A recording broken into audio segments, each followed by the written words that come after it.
मंत्रिपरिषद में 36 एजेंडों पर निर्णय हुए हैं। 36 सबसे महत्वपूर्ण एजेंडा जो मंत्रिपरिषद में लिया गया था आज, वह शिक्षा विभाग का एजेंडा था। इसके अंतर्गत जो बिहार में उत्तीर्ण हुए, जो मैट्रिक एंड इंटरमीडिएट उत्तीर्ण जो छात्र छात्राएं हैं, उनको शिक्षा विभाग की नौकरियों में प्राथमिकता देने का निर्णय लिया गया। इसके लिए बिहार राज्य विद्यालय अध्यापक नियुक्ति स्थानांतरण अनुशासनिक कार्रवाई में सेवा शर्त संशोधन नियमावली 2025 की स्वीकृति दी गई है।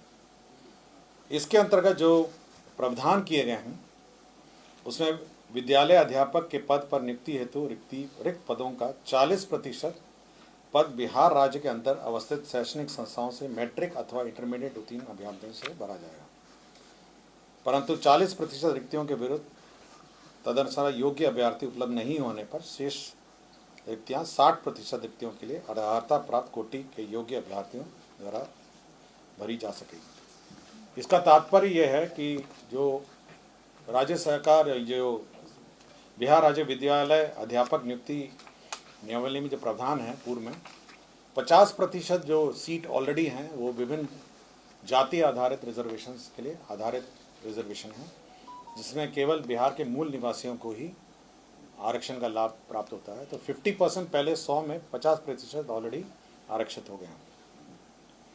10% जो आरक्षण है वह आपका इकोनॉमिकली वीकर सेक्शन है, वो भी बिहार के मूल निवासियों के लिए है। अर्थात 60% ऑलरेडी आपका 100 में 60% ऑलरेडी आपके बिहार के निवासियों के लिए आरक्षित है। बच गया जो 40% है, उसमें 35% जो है महिलाओं के लिए, बिहार की महिलाओं के लिए आरक्षित है। तो 60 पहले हो गया, उसके बाद 35, जो 40 का जो 35% है वह भी ऑलरेडी बिहार के मूल निवासियों के लिए आरक्षित है। अब जो बच गया है, मतलब जो 40 में 40 का 35 भाग के बाद जो बचा, जो 65 भाग है 40 वाला, अब उसमें 40% जो रिजर्वेशन है वो बिहार के ऐसे स्टूडेंट जो मैट्रिक और अथवा इंटरमीडिएट पास होंगे, उनके लिए अब आरक्षित हो जाएगा। तो मोटा मोटी अगर आप देखेंगे टोटल में ऑलमोस्ट आपका 85% से भी ऊपर, 85% से भी ऊपर जो आरक्षण है अब वो बिहार के मूल निवासियों के लिए आरक्षित हो गया है।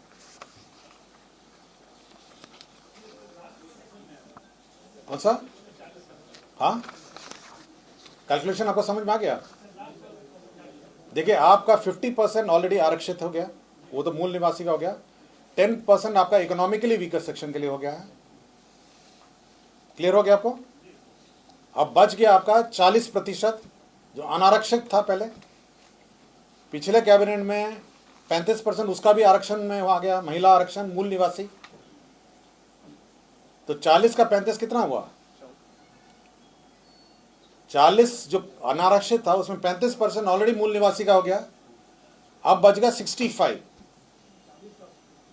अब उस 65 का 40% ऑलरेडी आप इस प्रावधान के अनुसार अगर वो मैट्रिक और इंटरमीडिएट पास होंगे तभी वो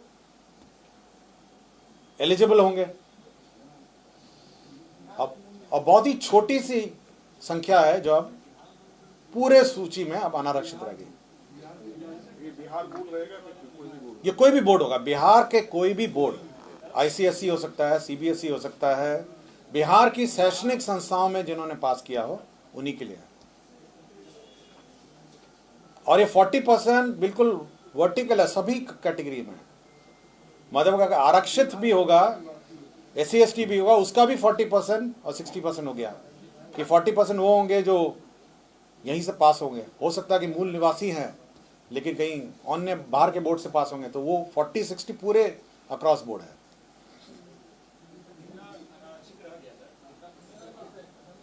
15% रह गया मोटा मोटी। 40% आपका अनारक्षित हुआ। 40% अनारक्षित में 35% ऑलरेडी महिलाओं का आरक्षण हो गया ना, और वो मूल निवासी वाला आरक्षण बच गया 65।